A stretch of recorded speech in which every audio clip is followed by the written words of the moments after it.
You know that feeling when someone you love makes you feel small, like your presence is somehow a burden or an embarrassment? That happened to me a few months ago, and I've been sitting with it, quietly, letting it harden into something stronger. I got uninvited from my own mom's birthday dinner, not because we had a fight, not because I did anything wrong, but because I didn't look good standing next to my sister's boyfriend. The irony, I was his boss, and they had no idea. Let me back up a bit. I'm 34, I work in cybersecurity, and run a specialized team for a mid-sized tech firm. I don't dress flashy, I don't drive a loud car, and I don't brag about my income, but I make good money, very good money. I wear hoodies to meetings and jeans to conferences. I've always believed in letting my work speak louder than my appearance. My family, they've never really understood that, especially my mom. She's always been image conscious, more concerned with how things look than how they actually are.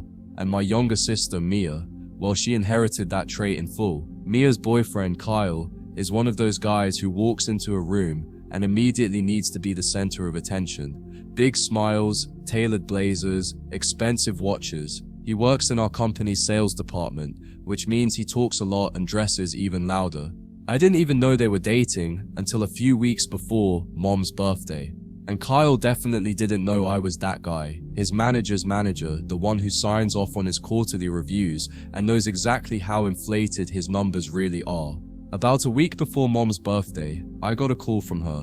She was unusually tense, said the restaurant had to limit seats and that it might be better if I didn't come this time. I asked if everything was okay. She gave me a long pause and then said, "It's just that Kyle is going to be there. And well, when you two are together, it's kind of awkward."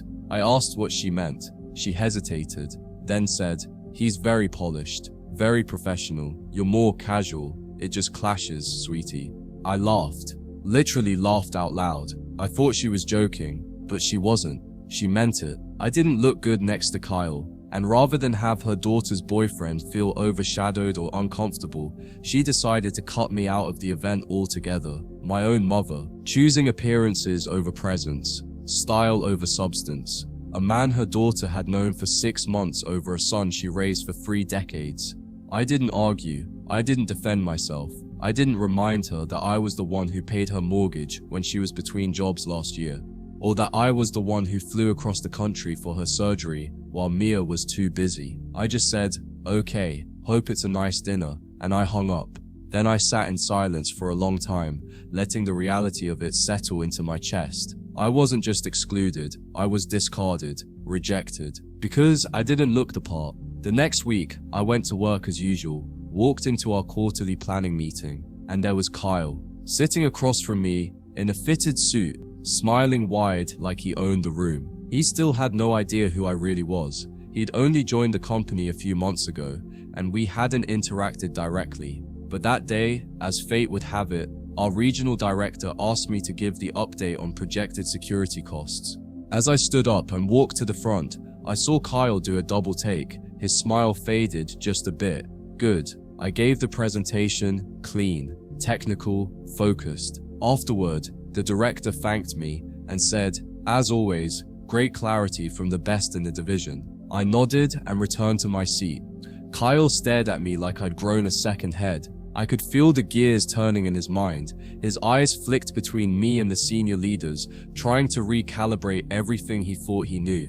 That night, he still didn't say anything to Mia, still didn't connect the dots. But I was done playing small, done being the quiet brother in the background. The next day, I sent a formal request to have Kyle's expense reports audited, not out of spite, but because I knew he was padding his numbers, subtle things, overstated mileage, duplicate client meals, a pattern of small frauds. He thought nobody would notice. I had the data already. I just needed to open the door. The audit request didn't take long to raise eyebrows. Kyle had been sloppy, probably because he thought no one ever checked.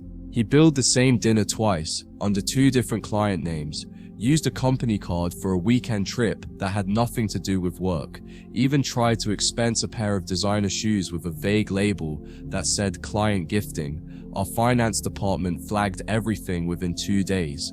They sent it up the chain, and because he was under my purview, it landed directly on my desk for a final review. I scheduled a one-on-one meeting with him for the following Monday. I didn't use my office. I used the executive conference room. I wanted him to feel the weight of it. When he walked in, all confidence and fake charm, he paused when he saw the table. Just the two of us. Folder already waiting. My laptop open with receipts and timestamps. "Kyle," I said, "have a seat." That's when the smile cracked. Just a little. I didn't yell. I didn't accuse. I walked him through every single discrepancy, calmly, professionally, precisely. He kept trying to spin it, but I shut it down. "This isn't a misunderstanding, this is a pattern, and you've been here long enough to know better." I closed the folder and leaned back. "I have two options.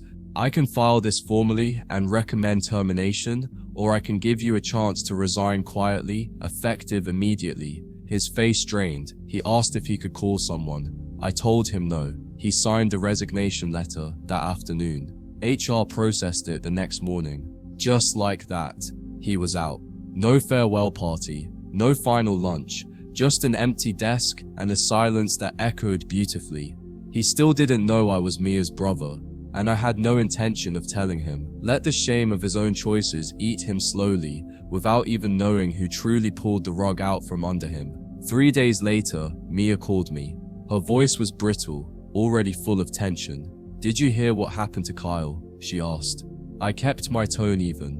"He was let go, right?" She paused. "Yeah, apparently for misconduct, but he won't tell me what happened." I said nothing. Just let the silence stretch until she said, "Did you know anything about that?" I took a slow breath and said, "Mia, I told you before, Kyle isn't what he pretends to be." She didn't speak for several seconds. Then she hung up.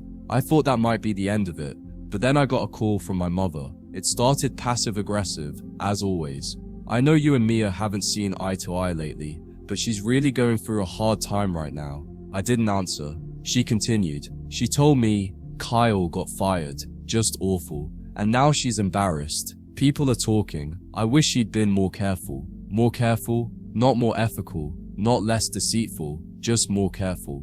That's when I realized my mom and sister weren't just obsessed with appearances. They were willing to excuse anything that didn't embarrass them publicly. So I told her, flatly, clearly, "Mom, Kyle worked under me. I was the one who reviewed his misconduct. I gave him the option to resign before he was fired." She went quiet. For the first time in years, I heard her genuinely speechless. "You were his boss," she finally whispered. "Yes," I said. "And for the record, I also picked up your birthday tab last year, covered your dental bill, and handled Mia's car loan when she was short last spring, all quietly, all without needing credit. And you uninvited me because I didn't look good next to a fraud in a suit." She tried to backpedal, of course. "Sweetheart, I didn't mean it like that." I stopped her. "You meant it exactly like that. And now you know what you missed out on. Not just a son. A man who spent his whole life quietly showing up for people who didn't respect him back." Then I hung up. No shouting, no cursing, just closure. The silence that followed over the next few weeks was telling. No calls, no texts, no apologies, just absence. And you know what? It felt like peace. About a month later, I got an unexpected visitor at my apartment. It was Mia. No text, no call, just showed up. She looked different, tired, makeup-free, more real than I'd seen her in years. She stood at my door for a few seconds before finally saying, "I think I messed up." I let her in.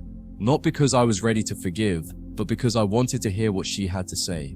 She sat on my couch and started crying. Not loudly, not for show, just quiet. Exhausted tears from someone who had finally been humbled by reality. She admitted everything, said she felt embarrassed. Said Kyle had made her feel special, important, admired, and she just ate it up because she never thought the quiet ones like me had any power.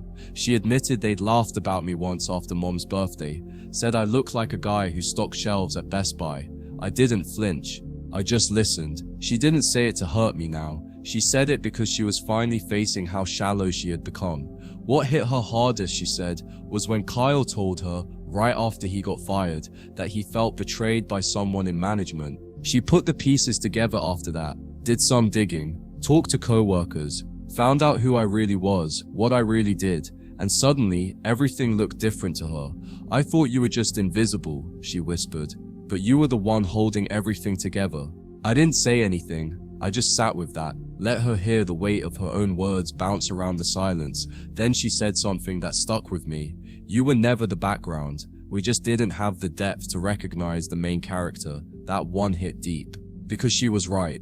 I hadn't changed. I just finally let people show who they were without stepping in to protect them from their own reflections. I didn't need revenge. I just needed distance and the patience to let the truth rise to the surface. She asked if we could rebuild. I told her maybe, but it wouldn't be quick, and it wouldn't be on her timeline. Respect has to be earned, not demanded after comfort is lost. She nodded and left without pressing. That, at least, showed me she was starting to understand the difference between apology and accountability. A week later, I got an envelope in the mail. It was from my mom. Handwritten letter, very formal, very fragile. She didn't apologize directly, not fully, but she admitted she had made a mistake in judgment and had allowed appearances to cloud her understanding of value. It wasn't perfect, but it was more than I ever expected. Inside the envelope was a photo me at age 10 holding a Mother's Day card. I'd made her out of construction paper. She wrote, "I used to be so proud of you for the little things. I lost sight of how big those little things became." I didn't call her, not yet. I needed more time. Some wounds don't scream. They whisper through trust that slowly, quietly bleeds out. I wasn't ready to rush the healing, but I placed the letter in a drawer with other keepsakes, because even if the relationship couldn't fully be restored, I wanted to remember that I wasn't always invisible. I was just underappreciated. There's a difference. Life has been calmer since, lighter. I see things differently now. I don't shrink myself in family settings anymore. I speak when I want to. I wear what makes me feel powerful. I stop over-explaining my career or downplaying my success just to make others comfortable. The truth is, I earned every piece of where I am, in silence, in sweat, in self-control, and I'm done apologizing for it. To anyone reading this who's been underestimated, dismissed, or overlooked by the people who should have lifted you up, keep building anyway, keep growing, keep learning. One day, the same people who excluded you will realize they were standing next to the real power the entire time. And when they do, you won't need to say a word, because the loudest power is the kind that doesn't have to raise its voice. It just shows up when it's time.